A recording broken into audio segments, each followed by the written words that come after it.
Il y a des instants de joie et il y a des instants de tristesse. Il y a des instants où on se sent bien, épanoui, et il y a des instants où on se sent déprimé, ravagé par les soucis et les tristesses. C'est la vie. Allah tabaraka wa ta'ala dit dans le Saint-Coran وَتِلْكَ الْأَيَّامُ نُدَاوِلُهَا بَيْنَ النَّاسِ. Et Allah Jalla wa Ala nous rappelle qu'il y a un jour avec et un jour sans.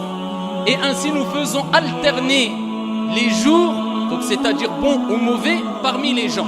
Donc il y aura des instants ou des jours ou des mois avec, et des jours ou des instants ou des mois sans.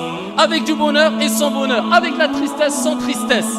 Mais ce qui nous incombe de savoir, ayyuhal ahibba, mes chers frères et sœurs, et là je m'adresse à toutes celles et ceux qui vivent des soucis, des tristesses, des épreuves, et quelque part on vit tous des soucis et des tristesses, des épreuves, on connaît tous plutôt ici ces moments de soucis, de tristesse, ces épreuves petites ou grandes.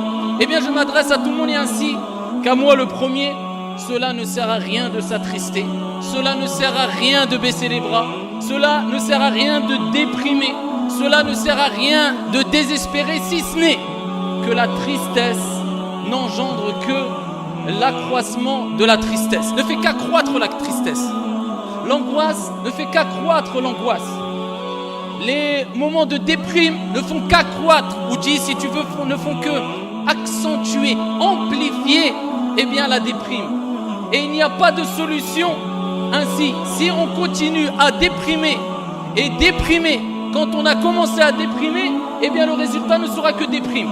Si on continue à s'attrister, quand on a commencé à être triste, sans se reprendre en main, sans raisonner, sans être fort moralement, le résultat ne sera que tristesse. Et ici, tu peux continuer avec tous les autres exemples.